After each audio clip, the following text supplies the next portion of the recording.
GIT की smart class में आप सबका स्वागत है। और एमएस वर्ड की इस क्लास में आज हम लोग पढ़ने वाले हैं इंसर्ट के अंतर्गत टेबल ऑप्शंस के बारे में और एक्सेल स्प्रेडशीट के बारे में।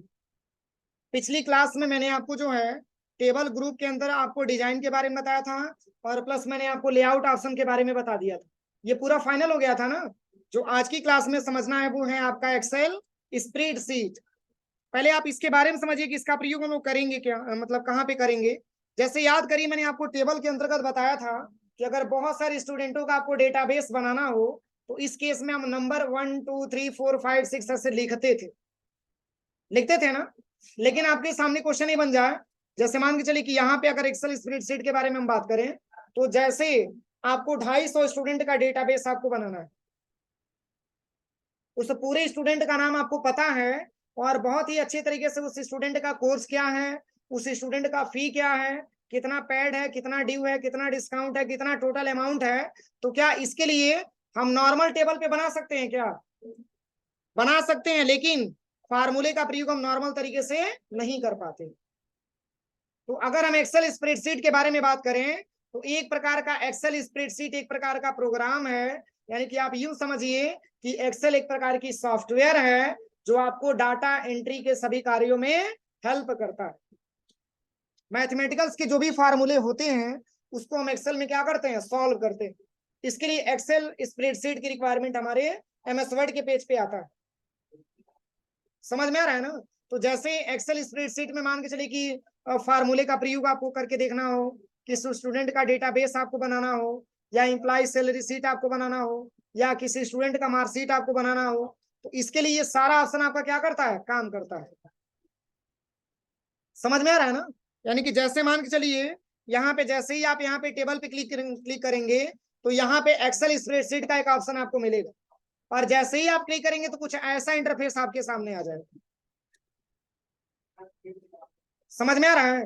अब देखिए, अगर आप कहीं साइड में क्लिक करते हैं तो एमएस वर्ड के पेज पे चले जाते हैं और इस पे 2 बार माउस का लेफ्ट बटन दबाते हैं तो टेबल के अंदर आप चले आते हैं। क्यों? क्योंकि ये एक्सेल का पेज आपका खुला हुआ है। समझ में आ रहा है। देखिए यहाँ पे फार्मूला, क्या फार्मूला आपको मैंने एमएस वर्ड में बताया, अभी कुछ टैब में दिया था। इसके बाद से डाटा दिया था इसमें। तो आप ये समझिए कि अगर आपने एमएस वर्ड पे ही एक्सेल का पेज ओपन किया है तो एक्सेल की सॉफ्टवेयर पे आपको प्रॉपर तरीके से काम करना है। इसके लिए एक्सेल स्प्रेडशीट का आपको हेल्प लेना होता है, जो बहुत इंपॉर्टेंट ऑप्शन होती है। और इसका प्रयोग करके हम कोई भी डेटाबेस बनाना सीखेंगे कि किसी स्टूडेंट का हम डेटाबेस कैसे क्रिएट करते हैं। तो देखिए, सबसे पहले मैंने यहाँ पे क्लिक किया। अगर आप साइड में क्लिक करेंगे तो ये टेबल से बाहर हो जाएंगे, यानी कि एक्सेल का पेज यहाँ से गायब हो जाएगा और टेबल पे माउस का लेफ्ट बटन 2 बार दबाएंगे तो आप टेबल के अंदर चले आएंगे। अब देखिए, अब जैसे इतना ही में आपका टेबल तो हो नहीं पाएगा। इसको बढ़ाने के लिए आप यहाँ पे क्लिक करिएगा और यहाँ पे एरो टाइप का बनेगा, आप इसको ड्रैग एंड ड्रॉप करके आप इसको बड़ा भी कर सकते हैं। पुनः नीचे यहाँ पे क्लिक करेंगे तो आप नीचे क्लिक करके आप इसकी यहाँ साइज बढ़ा सकते हो। तो एक प्रकार का ये आपका क्या है, कौन सा सीट खुला हुआ है, एक्सेल का सीट खुला हुआ है। और एक्सेल में बहुत सारे छोटे छोटे सेल होते हैं। समझ में आ रहा है ना। एक्सेल में बहुत सारे छोटे छोटे सेल होते हैं और इसमें हमको फार्मूले का प्रयोग करके सीखना है। लेकिन इस पूरे फार्मूले का प्रयोग करके हम सीखेंगे, पहले आप इसमें ये बताइए कि रो क्या है और कॉलम क्या है।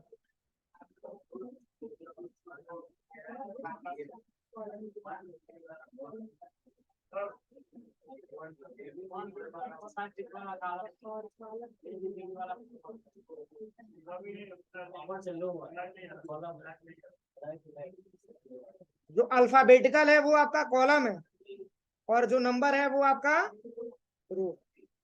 समझ में आ रहा है ना। अब देखिए, अगर दोनों ऑप्शन के बारे में हम बात करें तो इसमें अल्फाबेटिकल को कॉलम बोला गया है और उसके बाद से नंबर को रो बोला गया है। यही मैंने बताया है ना।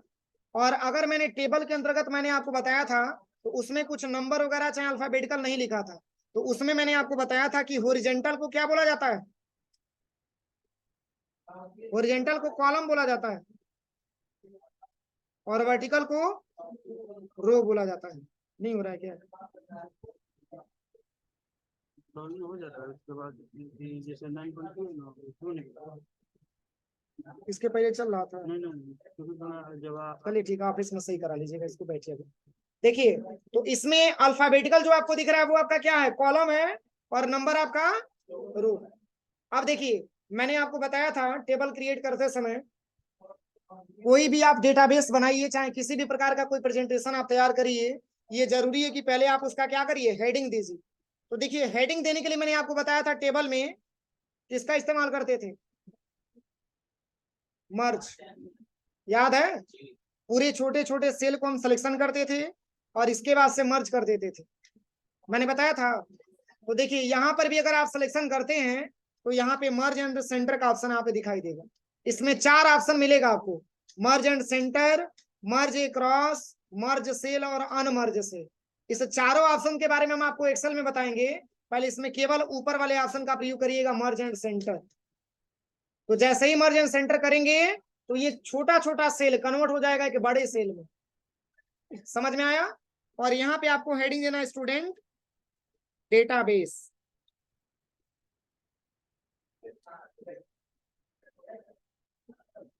ठीक है, अब देखिए, इतना करने के बाद पुनः आप इस पे क्लिक करिएगा, और क्लिक करने के बाद इसकी साइज को आप यहां से इंक्रीज कर दीजिए।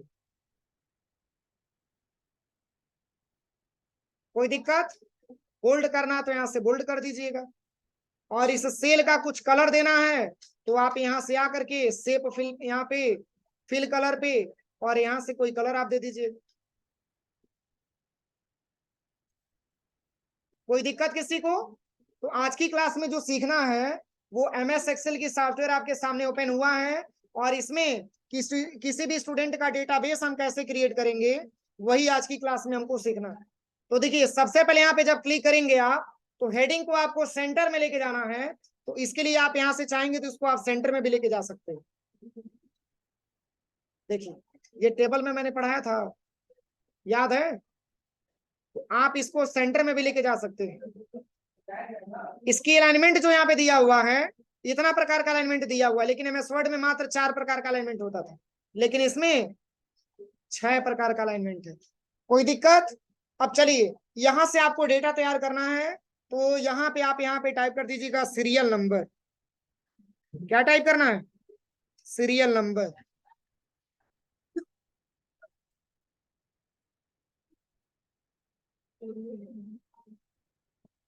सीरियल नंबर, ठीक है। और उसके बाद से यहाँ पे टैब दबाइएगा, और यहाँ पे लिखना है स्टूडेंट नेम।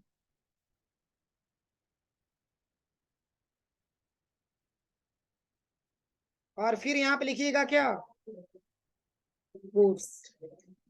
और फिर यहाँ पे टाइप करना है पी, और फिर यहाँ पे टाइप करना है क्या, पैड। और फिर यहाँ पे टाइप करिएगा ड्यू, और फिर यहाँ पे हो जाएगा डिस्काउंट।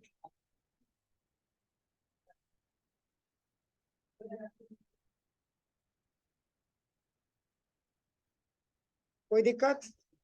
अब देखिए, ये मैंने जो डेटा बनाया है, इसमें ये प्रॉब्लम आ रहा है कि इसमें कुछ हेडिंग है जो छूट जा रहा है, ऐसे प्रॉब्लम आ रहा है ना? तो देखिए, इसके लिए यहाँ पे आ जाइएगा, यहाँ पे प्लस का सिंबल बन रहा है कॉलम पे, इसी पे माउस का लेफ्ट बटन 2 बार दबा दीजिए।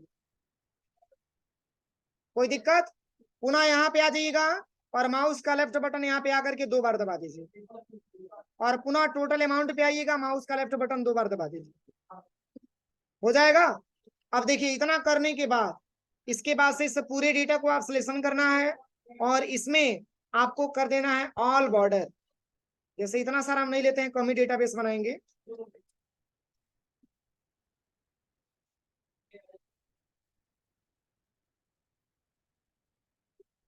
मैंने कर दिया यहाँ पे ऑल बॉर्डर।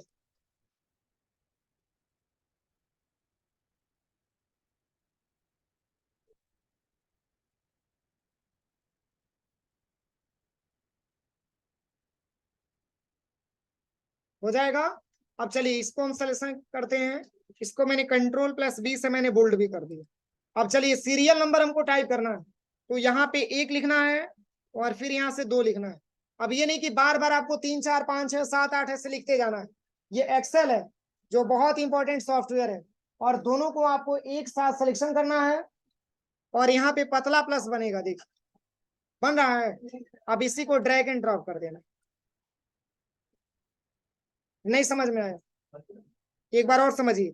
सबसे पहले यहाँ पे एक लिखिएगा, इसके नीचे दो लिखना है और फिर दोनों को एक साथ क्या करना है, सिलेक्शन करना है। और जैसे ही सिलेक्शन करेंगे तो यहाँ पे अगर कर्सर आप लेके आते हैं तो पतला प्लस बनता हुआ दिखाई देगा। बस इसी को पकड़ करके ऐसे खींच दीजिएगा, जहां तक खींचते लेके जाएंगे उतना तक काउंटिंग कर देगा। क्या नॉर्मल टेबल में ऐसे ऑप्शन मैंने बताया था आपको? तो ये सब ऑप्शन आपको एक्सेल में मिलता है। ऐसे ही जैसे मान के चलिए, जैसे आपको टेबल लिखना हो तो यहाँ से मैंने 2 लिख दिया और 2 2 जा 4 मैंने यहाँ पे टाइप कर दिया। अब दोनों को एक साथ सिलेक्शन करिएगा और ड्रैग एंड ड्रॉप कर दीजिए। क्या हुआ?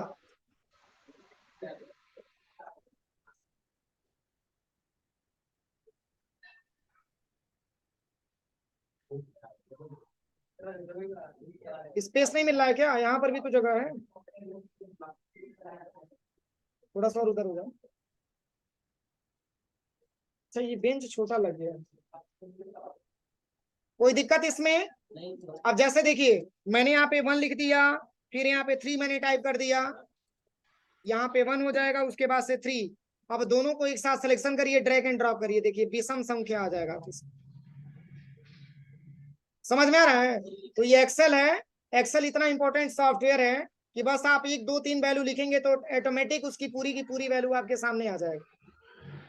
तो ये है एमएस एक्सेल की सॉफ्टवेयर। अब इसमें देखिए आपको करना क्या है।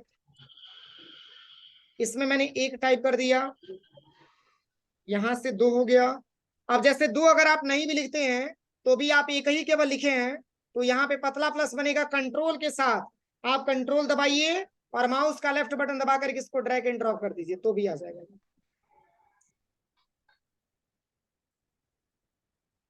रोमन अंक इसमें नहीं टाइप हो पाएगा, उसके लिए मैं बताऊंगा, अभी ऐसे नॉर्मल समझो।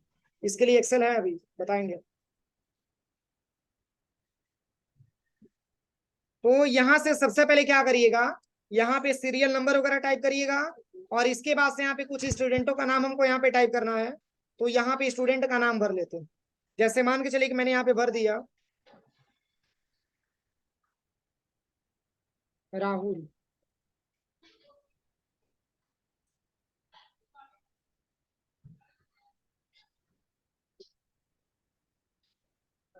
क्या हो गया? क्या हुआ?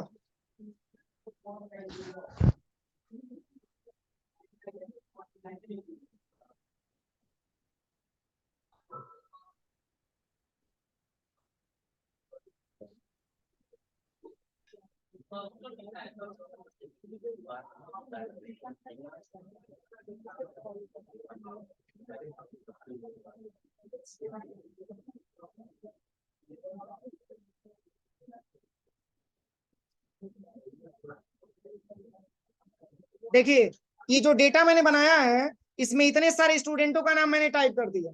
अब यहाँ पे एक ऑप्शन आता है कोर्स, तो मान के चलिए कि सारे स्टूडेंटों का कोर्स तो अलग अलग होगा ना, तो यहाँ पे कोर्स का नाम भी आपको टाइप कर लेना। जैसे मैंने यहाँ पे डीएफए लिख लिया, फिर किसी का आप ट्रिपल सी लिख लीजिएगा, किसी का एडीसी आप टाइप कर लीजिएगा। इस तरीके से करके सारा कोर्स यहाँ पे मैनेज कर लीजिएगा और सबका अलग अलग फी भी हम यहाँ पे भर देंगे। सबसे पहले इस तरीके से हम डेटा यहाँ पे तैयार कर लेते हैं।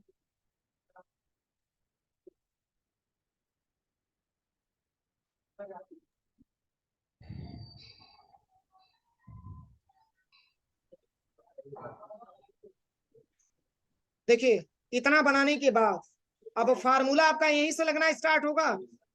फार्मूला आपका यहीं से लगेगा, इसके पहले तो आपको यहाँ पे हाथ से टाइप करना पड़ेगा। जैसे फी लिखा हुआ है तो फी मैंने भर दिया किसका, डीएफए का फी कितना है 9,000 है।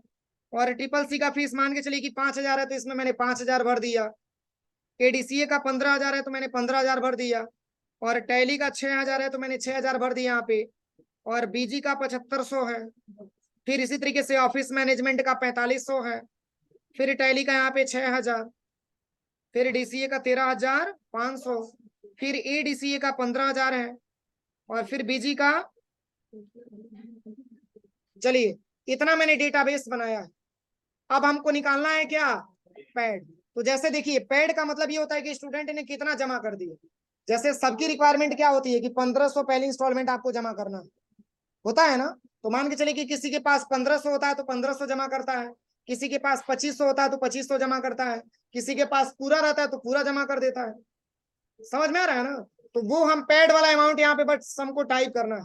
तो जैसे मान के चलिए कि ये राहुल है, राहुल का डीएफए कोर्स है जिनका फी 9000 बताया गया, इन्होंने मात्र 1000 रुपया जमा किया। रियाज है तो रियाज ने मात्र जो है 1500 जमा किए। फिर इसके बाद से कमल है, इनका फीस मात्र 1200 रुपया जमा हुआ। तो सबका अलग अलग हम यहाँ पे अमाउंट हम टाइप कर लेंगे। जैसे मान के चलिए एडमिशन कराने जब हम आते हैं तो हमारे पास तो पूरा बैलेंस नहीं होता है, लेकिन कुछ दे करके हम तब तक एडमिशन ले लेते हैं और फिर बाकी पैसे को हम नेक्स्ट बार में हम उसको पे करते हैं। तो सेम इसी तरीके से पहले तो आपको एक डेटाबेस बना लेना है जिसमें आपको बताना है कि आप कितने रुपया पेड कर पा रहे हैं, और इसके बाद से आपको फार्मूला लगाना है। सबका अलग अलग अमाउंट हम यहाँ पे टाइप करेंगे।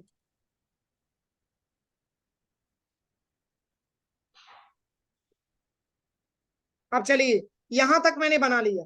अब क्या समझना है ड्यू के बारे में। तो ड्यू का मतलब क्या होता है, क्या चीज, हाँ जितना बाकी रहता है उतना। तो जैसे मान के चलिए कि कोर्स का दाम है 9000 रुपया और इन्होंने जमा कर दिया 1000 रुपया, शेष कितना बचा, 8000 बचा ना। तो वो 8000 आपको ऐसे नॉर्मल तरीके से लिखना नहीं है, फार्मूले से आपको लेके आना है। मैंने आपको फार्मूला बताया भी है टेबल में, लेकिन माइनस वाला फार्मूला मैंने आपको नहीं बताया, मल्टीप्लाई वाला फार्मूला मैंने आपको नहीं बताया। मैंने उस दिन फार्मूला आपको पढ़ाया था ना, कौन कौन सा फार्मूला मैंने टेबल में बताया था, सम और उसके बाद से कोई फार्मूला नहीं,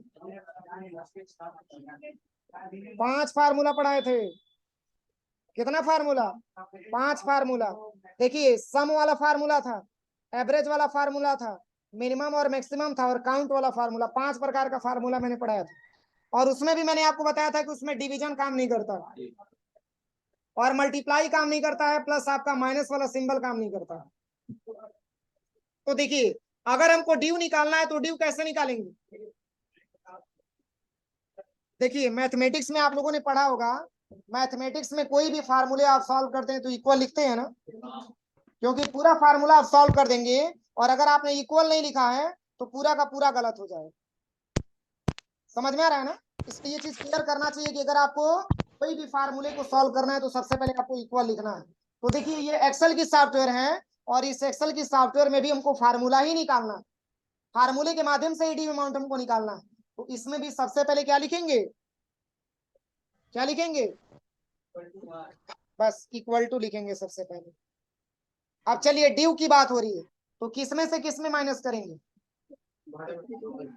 बड़े अमाउंट में से छोटे अमाउंट को माइनस कर देंगे। तो बड़े अमाउंट को क्या बोलते हैं, फी बोलते हैं, यानी फी को सिलेक्शन करेंगे और माइनस करेंगे क्या, पैड। अब देखिए अगर मैंने फी को सिलेक्शन किया तो फी का नाम लिखा हुआ है D8 और मैंने पेड को सिलेक्शन किया तो पैड का नाम लिखा हुआ है E8। तो आपका अगर आपसे कोई पूछे कि D8 और E8 क्या है तो आप क्या बताएंगे, जहां आप बता सकते हैं कि जैसे D8 आपने लिखा हुआ है तो D8 एक प्रकार का सेल है, और कौन सा सेल है, राहुल के फी का सेल है।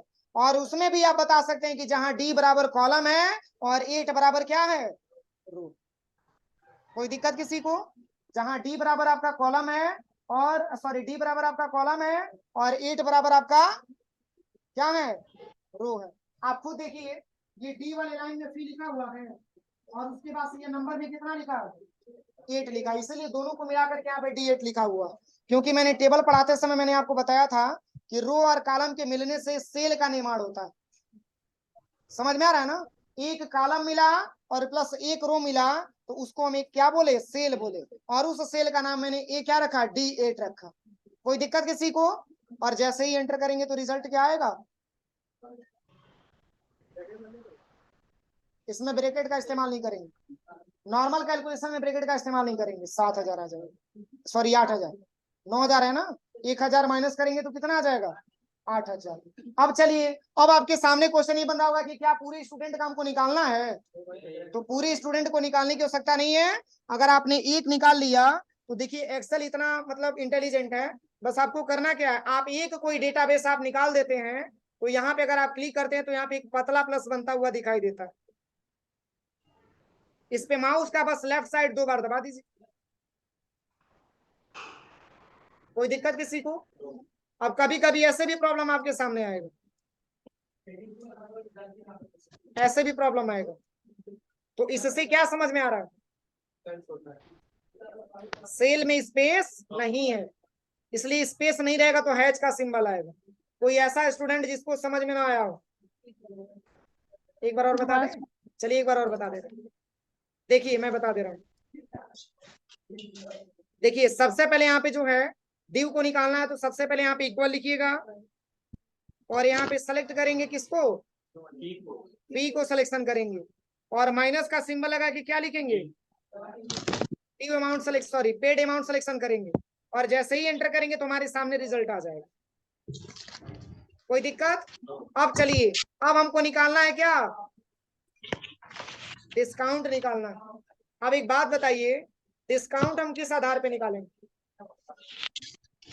बताइए, डिस्काउंट किस आधार पे निकलेगा? परसेंटेज के आधार पे। इसमें कौन सा परसेंटेज आ गया? नहीं तो किसके आधार पे निकालेंगे?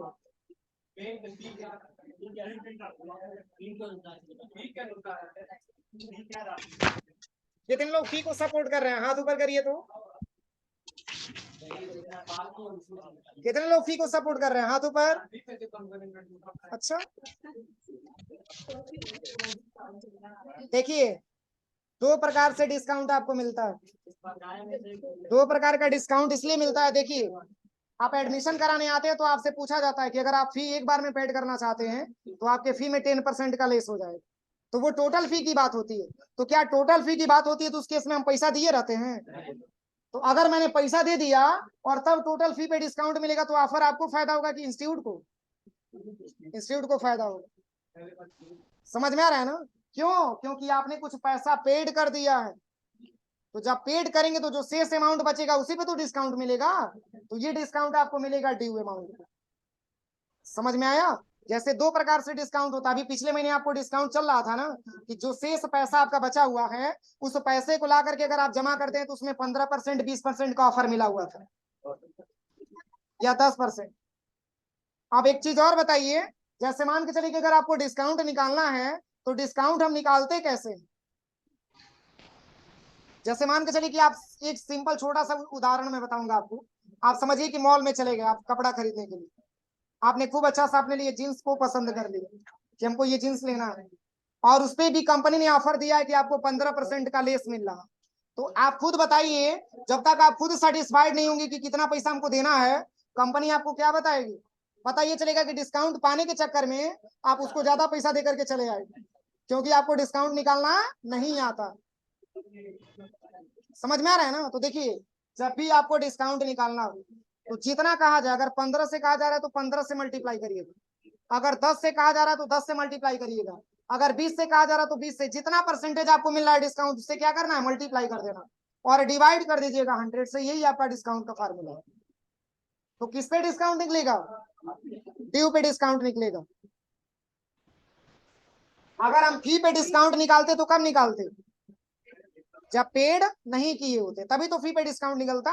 लेकिन अगर मैंने पेड कर दिया है तो जो शेष अमाउंट हमारा ड्यू में बचा हुआ है वही ड्यू अमाउंट की क्या करेंगे? डिस्काउंट निकालेंगे।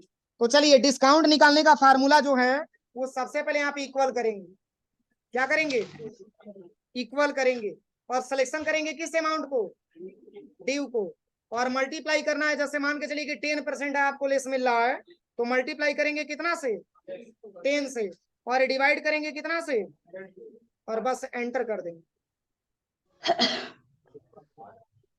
कोई दिक्कत? तो जितना आप यहाँ पे देख रहे हैं उसमें से एक एक जीरो आप कम कर दे जाएंगे, वही आपका 10% हो जाएगा।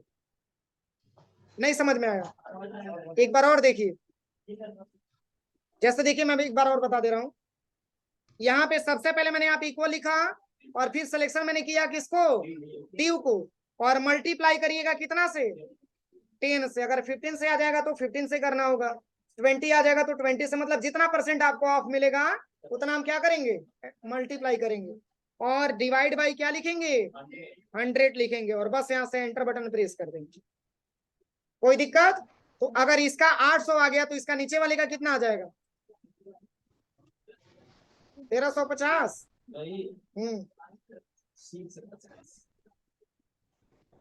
और ये 13,800 का क्या आएगा, और 5500 का क्या आएगा,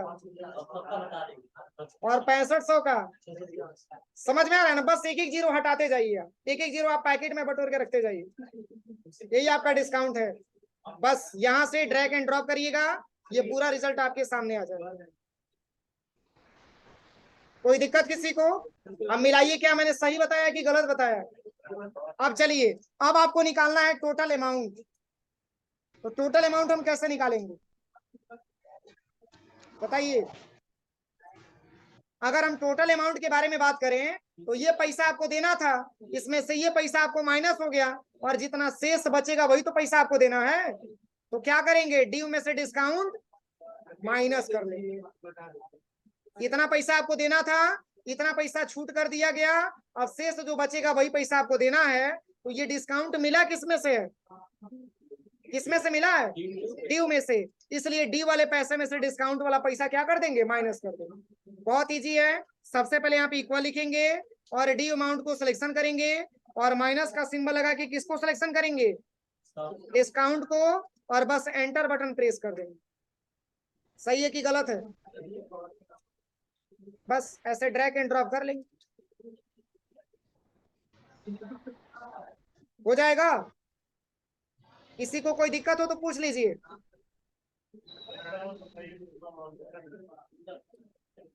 चलिए एक बार और बता दे रहे हैं। देखिए, सबसे पहले डिस्काउंट से बता देते हैं। सबसे पहले यहाँ पे इक्वल लिखेंगे और ड्यू अमाउंट को सिलेक्शन करेंगे और मल्टीप्लाई का सिंबल लगाएंगे, और यहाँ लिखेंगे 10 और डिवाइड करेंगे कितना से, 100 से, और एंटर कर लेंगे।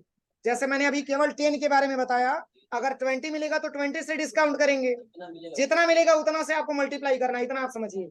और बस आप यहाँ पे चले जाइएगा, कोने पे आएंगे तो पतला प्लस बनेगा, 2 बार ड्रैग एंड ड्रॉप करेंगे तो ये रिजल्ट सबका आ जाएगा। अब आपको टोटल अमाउंट आपको टाइप करना है, तो सबसे पहले इक्वल करिएगा और यहाँ से डी अमाउंट को सिलेक्शन करना है, और मल्टीप्लाई करके, सॉरी माइनस करके किसको, डिस्काउंट को। चूंकि ड्यू में से ही डिस्काउंट आपको निकला हुआ, तो ड्यू में से डिस्काउंट ही तो माइनस होगा, और एंटर कर देंगे।